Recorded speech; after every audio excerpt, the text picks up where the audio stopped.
Ya, pelecehan sebenarnya bukan hanya seksual, tapi juga bisa berupa intimidasi, diskriminasi, dan manipulasi di sekolah, di kantor, ataupun di genggaman. Kenali, waspadai, dan jangan dinormalisasi.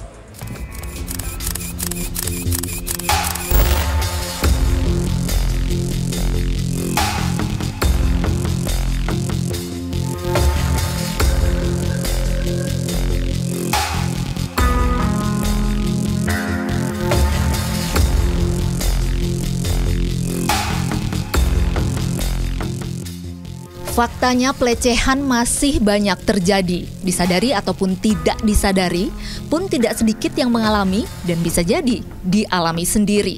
Faktanya pula tidak sedikit warga belum mengetahui jenis, dampak, juga aturan hukum termasuk yang bisa menjerat pelaku. Kalau mendengar kata pelecehan, pastinya akan tertuju pada pelecehan seksual. Padahal, pelecehan bukan hanya seksualitas. Pelecehan seksual adalah salah satu bentuk dari pelecehan itu sendiri. Lebih dalam lagi, pelecehan punya makna yang lebih luas. Ini siapa ya? Kamu siapa sih teleponin aku terus? Pelecehan berarti tindakan yang merendahkan, menghina, ataupun mempermalukan seorang. Perbuatan ini mengakibatkan malu, tersinggung, atau tidak nyaman, hingga berdampak pada tubuh. Ada berbagai macam, mulai verbal dengan ucapan yang menyakitkan atau merendahkan, fisik melalui kontak tubuh yang tidak diinginkan, yang juga merebak pelecehan online atau cyber harassment, seperti komentar merendahkan, penyebaran informasi pribadi, hingga mempermalukan pihak lain di dunia maya. Di lingkungan kerja bukannya tidak mungkin terjadi, pelecehan dapat berupa diskriminasi, intimidasi maupun manipulasi atasan, penyalahgunaan wewenang, hingga merusak kredibilitas seseorang. Dan yang sudah lebih sering dilaporkan, pelecehan seksual, meliputi kontak fisik tidak diinginkan, tindak seksual, hingga catcalling atau juga tatapan yang merendahkan, melecehkan.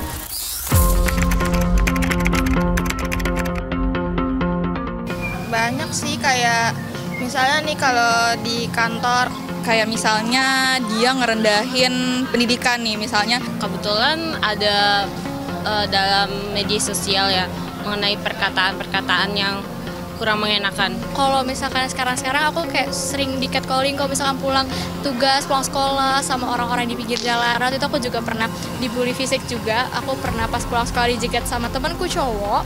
Terus habis itu strating tasnya aku buka, tapi akhirnya dia ngejar, habis itu ngejar, nendang dan kena tanda kutip gitu. Jadi aku jadi kayak sedikit takut habis itu sama cowok. Kalau misalnya kita ngerasa tindakan itu nggak pantas untuk kita, atau tindakan itu menjelekkan kita atau merendahkan kita, kita harus tegas, harus berani untuk lapor. Kalau merugikan diri sendiri ya kita harus berani speak up, harus laporin sih. Harus berani, jangan mau direndahin, itu laporin aja sih. Tetap semangat juga supaya nanti nggak ada korban-korban selanjutnya, dan para pelaku-pelaku ini juga bisa berhenti gitu loh. Mereka dapat konsekuensinya. Tidak mengenal gender sebenarnya, korban maupun pelaku bisa laki-laki ataupun perempuan. Dalam ranah hukum, pelecehan adalah soal serius yang dapat dipidana.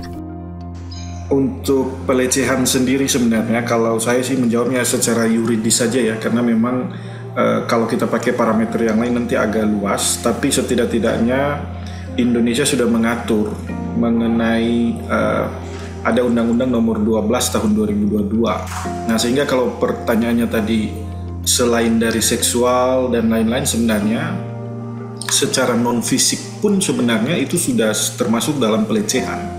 Nah, namun memang persoalan kemudian dalam ranah penegakan hukum yaitu pembuktian.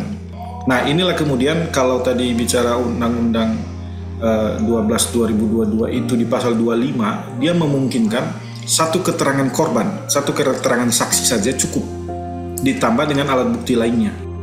Pelecehan merupakan pelanggaran hak asasi manusia, norma, etika sekaligus berimplikasi hukum. Untuk itu korban harus didukung berani bersuara, masyarakat dituntut peduli, dan stop normalisasi setiap bentuk pelecehan.